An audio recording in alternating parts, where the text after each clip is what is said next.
Small things can make a big difference. We understand that.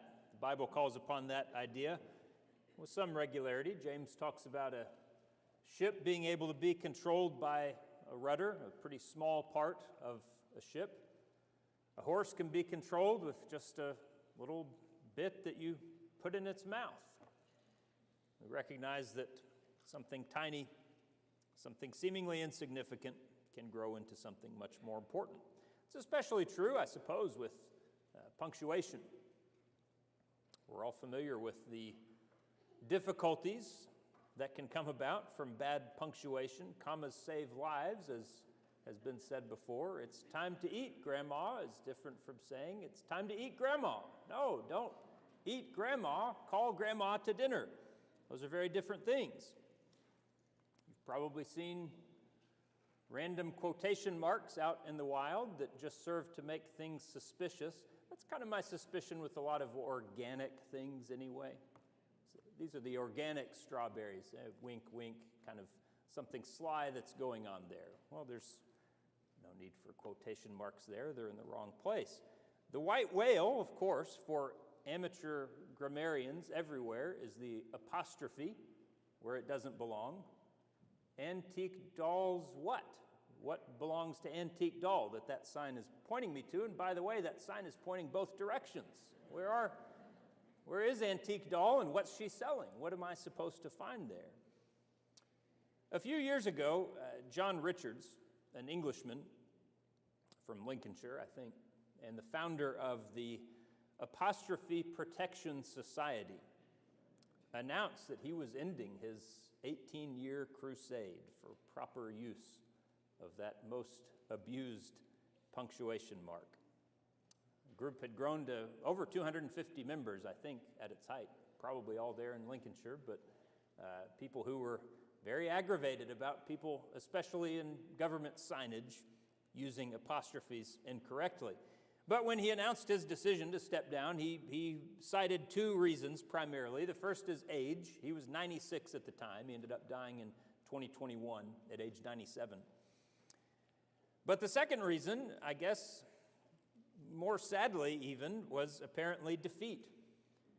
He wrote at the time, "We and our many supporters worldwide have done our best, but the ignorance and laziness present in modern times have won." Ignorance and laziness have won. That's a pretty grim assessment, isn't it?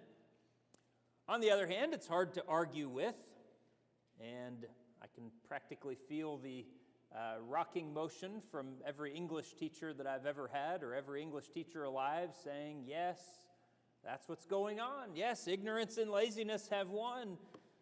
Misused apostrophes and quotation marks and run-on sentences and a host of other errors. There's a commonplace in the English-speaking world, probably in other languages too. I just don't know those. The consensus response, though, seems to be, we don't care enough to know better. Ignorance and laziness. Now, the even grimmer truth is that ignorance and laziness aren't just grammatical problems. No, I might feel strongly about punctuation, and I really don't care as much about it as I used to, but I still care some, but not nearly enough to make a sermon around it. I'm not putting it in the category of sin that needs to be discussed. That's not really our point this morning. The idea we're looking at is a spiritual malady that I suppose can be illustrated with various types of ignorance and laziness. Irritating, maybe a minor thing you chuckle at when you see a sign that's using something incorrectly, if it's just in grammar. But if ignorance and laziness categorize and characterize our lives, our path through the world, then we have serious issues, truly worth examining. And these are not the hallmarks of a specific generation, by the way. This is not a trend taking humanity in a novel direction. We might have internet slang or text slang for it now. If you see someone type DKDC, that means don't know, don't care. That's ignorance and laziness. That means I don't know, and I don't care enough to ever know. But not knowing what's right and not caring enough to do what is right, these are ills that have plagued our kind from the beginning and will continue to do so as long as this earth stands.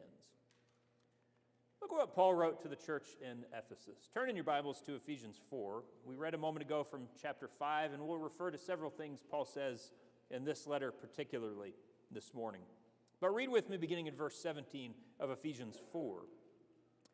This I say, therefore, and testify in the Lord, that you should no longer walk as the rest of the Gentiles walk, in the futility of their mind, having their understanding darkened, being alienated from the life of God, because of the ignorance that is in them, because of the blindness of their heart, who, being past feeling, have given themselves over to lewdness, to work all uncleanness with greediness.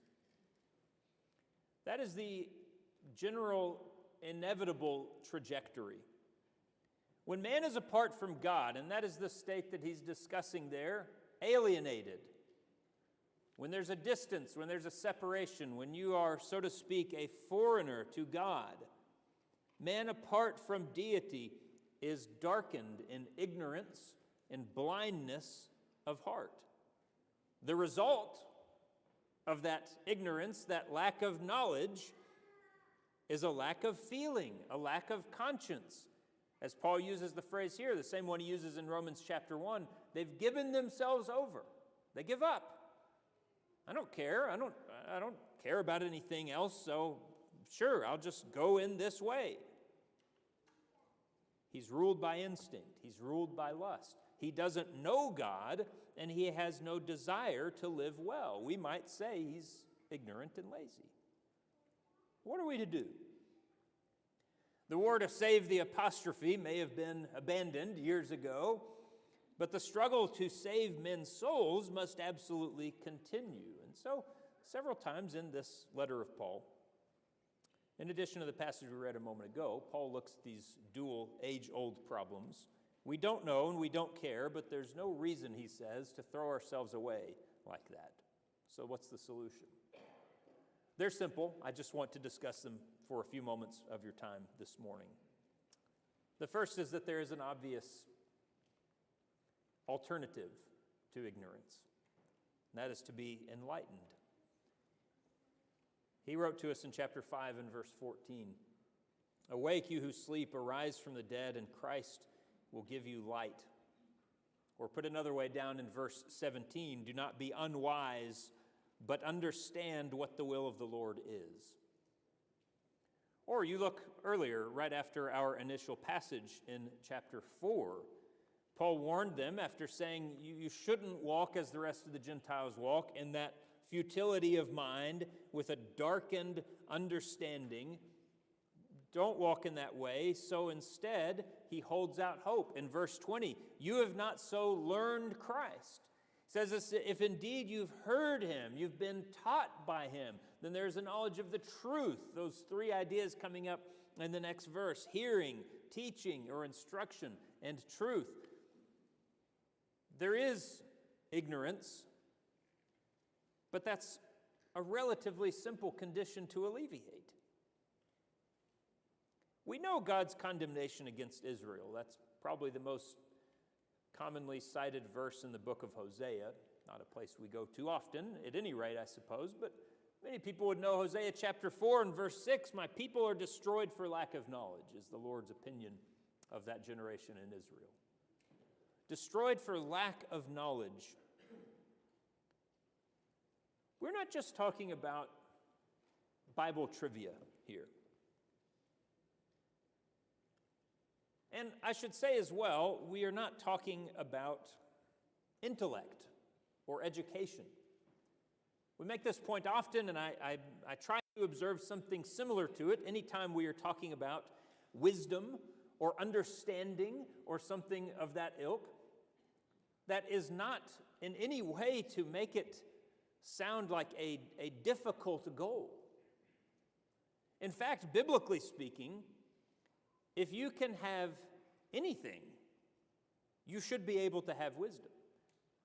it's not seemingly reserved for the select few. James tells them right there in James chapter 1, if you lack in anything, if you lack in wisdom, ask God, and he'll give it liberally, freely, and without reproach. He wants you to ask for that. He will give that when you ask for it. So we aren't talking about an innate gift of a sharp mind, and we aren't talking about the freedom to pursue biblical studies at all times and a years-long, ongoing, intense technical education in all the minutiae of Scripture and the various languages and the history of all of the books, and devoting ourselves to a pursuit of higher-level theology at all hours of the day. That is not what God is talking about when he talks about wisdom. It's a simple idea. It's an achievable, attainable idea. Pursue a deep knowledge of God, who he is, and what he has said. Seek wisdom and understanding. That begins with engaging our minds, thinking about what we do, why we do it, for whom you do it, how you can do it better. Those are things anyone can think about. Reading and coming to an understanding of the God of the Bible, of his Son, Jesus Christ, and what he has done for us and why he did those things. Really, you can read the gospel story in an afternoon. You might say there's an aspect of that which is a lifelong pursuit of sharpening or perfecting knowledge. You can dive as deeply into that well as you wish. But the mere knowledge that God is looking for, the wisdom that he is talking about, is relatively simple to attain. Consistently, though, God's solution for a futile life begins with the mind. 2 Peter says, chapter 1 and verse 19, we have the prophetic word confirmed, which you do well to heed as a light that shines in a dark place.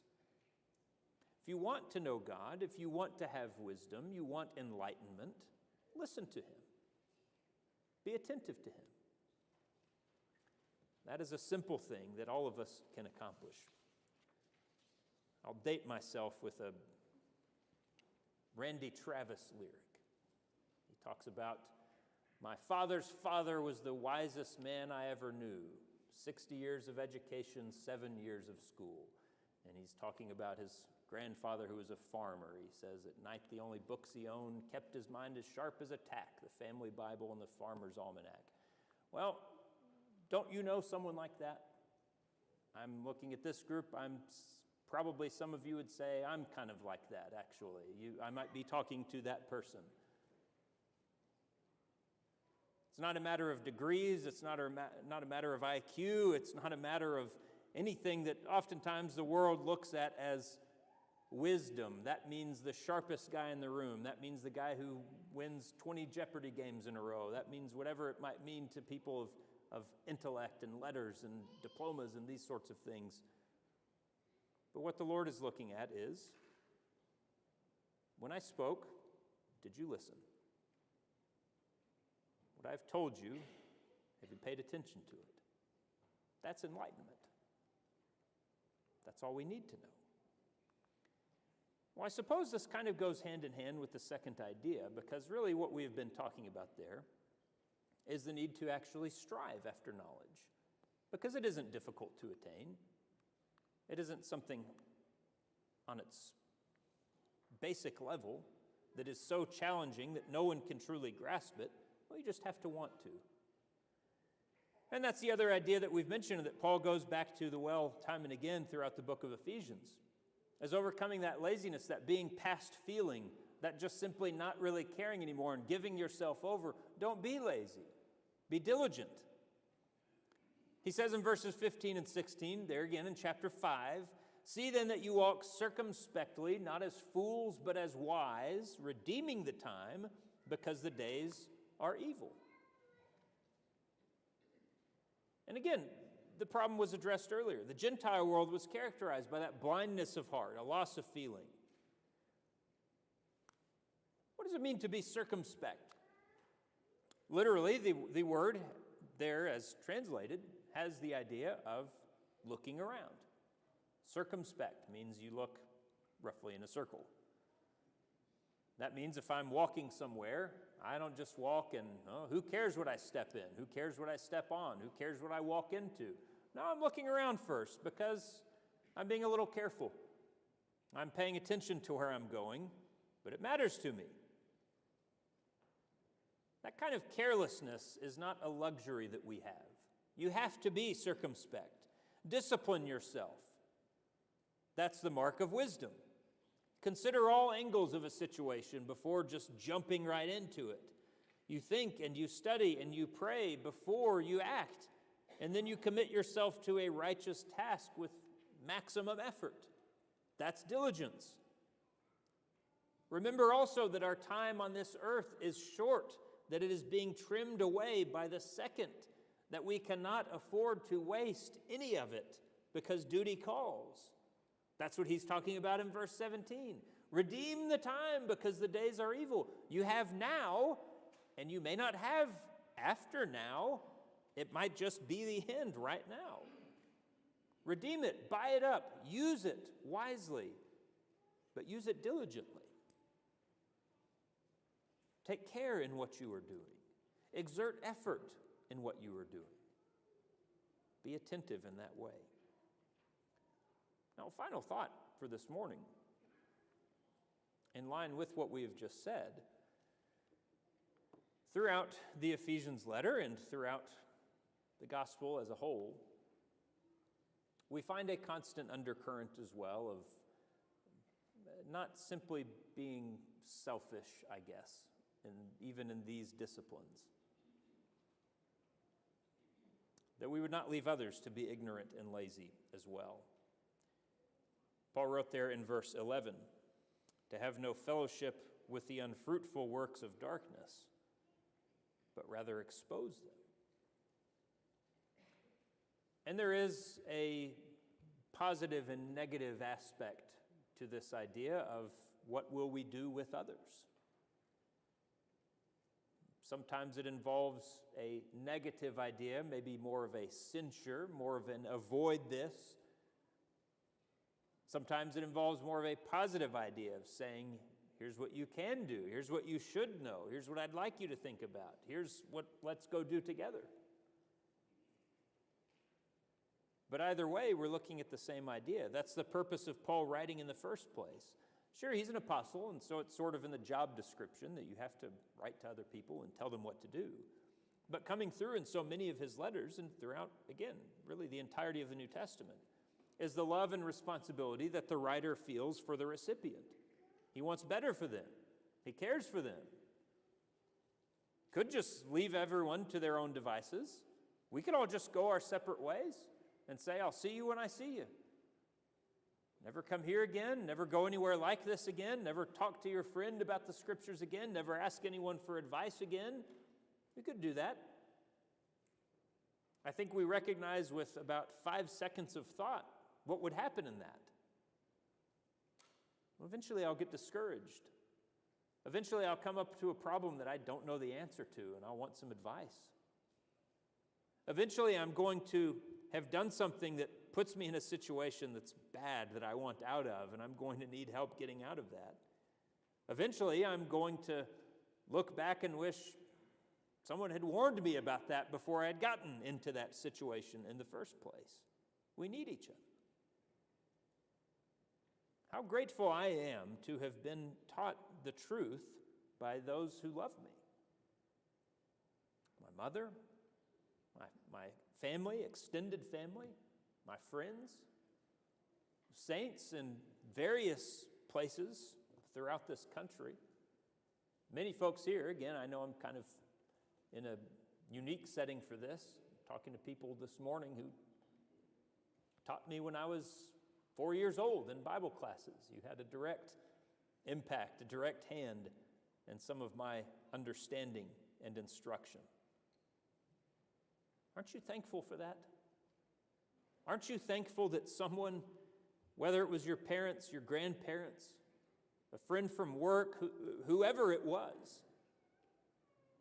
that someone cared for you enough to instruct you in the ways of righteousness, to share with you a message whose purpose is to save your soul. That's an act of love. That's an act of selflessness to take the time to instruct someone in that. Aren't you grateful that another did that for you? Then we must consider, if I have that possession, what Paul calls in 2 Corinthians 4, a treasure in an earthen vessel, this truth, this knowledge. If I have that, how wicked and foolish I would be to keep it all for myself, to hoard it as though it is an expendable resource, and not to share with another. Yes, be kind, be humble, be patient in your correction of others, if the onus is on you to alleviate ignorance or to inspire putting aside laziness. But know that you are not doing anyone a favor by letting him languish in spiritual darkness. That's not loving. Work towards those great victories, unfortunately rare victories, but they come, where the untaught might, as Paul says in 2 Timothy 2, might come to their senses and escape the snare of the devil. That's what we want from our friends and from our family, from people that we have any care about. Paul writes in Ephesians chapter 5, verse 29, "Let no corrupt word proceed out of your mouth, but what is good for necessary edification, that it may impart grace to the hearers." Isn't he talking about what we do with each other, what we must do for each other? That I don't let a poisonous and corrupt and useless word proceed out of my mouth, but that something profits from my speech. Grace, growth, edification, building up. Be a builder among God's people, one who edifies. Embolden your brethren toward greater devotion and love. Help the lazy one to work harder in the kingdom. Set an example of godly industry for all those who labor alongside you. The Hebrews writer says in chapter 12, to strengthen the hands which hang down and the feeble knees, and make straight paths for your feet, so that what is lame may not be dislocated, but rather be healed. He's talking about helping someone up, helping them along, strengthening and emboldening and making straight, making the path actually walkable. Well, correct use of punctuation is very seldom a matter of life and death. I don't know if in practicality it ever has been. I won't judge your poor spelling when you send me a text message, if you won't judge me for any grammatical errors I might have made today. Maybe some of you with sharp ears picked up something I said wrong. I conjugated some verbs wrong or whatever it might be. Maybe I had a tense mismatch somewhere. I don't know. But ignorance of God is lethal. Lack of zeal in his service can truly destroy a man. If you are to commit your mind and your body to anything, may it be that you commit them to ever more faithfully walking with him. That's the idea, the image that Paul uses several times throughout Ephesians 5. Walk. Let us walk circumspectly. Let us walk in love. Let us walk in the light. That's the image constantly used. And it's a familiar idiom. It's a familiar idea. A walk is life, right? It's kind of slow. Just happens a little bit at a time. You're looking at a lot of stuff as it's happening to you. You gradually get from one place to another. Sometimes it's really exciting and it goes really quickly. Maybe if you walk through a dangerous part of town, or if you walk through an especially pretty part, it might really wow you with something or terrify you with something. But then it goes back to just kind of the normal walk every day. What do? I take one step and then I take another. That's a walk. That's life. Paul says, do that in a certain way. Train yourself, commit yourself to doing it with wisdom, with diligence, and ultimately with God, in step with Him. This morning we make the same offer. We appeal to you to walk with Christ. Two cannot walk together on the path unless they are agreed, unless they both know where they're going, if they're going in the same direction. And today we would implore you to go the same direction, to confess Him, to say the same thing as Him, to know that He is God, to proclaim that He is God, to show others that He is. Today you can be forgiven of sin, any that you have committed against Him, to have the slate wiped clean. If you need to repent and come to the Lord, if you need to be baptized into Christ, if you need our help, our prayers, whatever edification and grace we can impart to you through our words, through our example, through our petitions on your behalf. Whatever the need is, if you are absent fellowship with God, if you are missing that, you are missing everything that there is. Walk in such a way that you find it and keep it throughout your life. If we can help with that, we're here to do just that.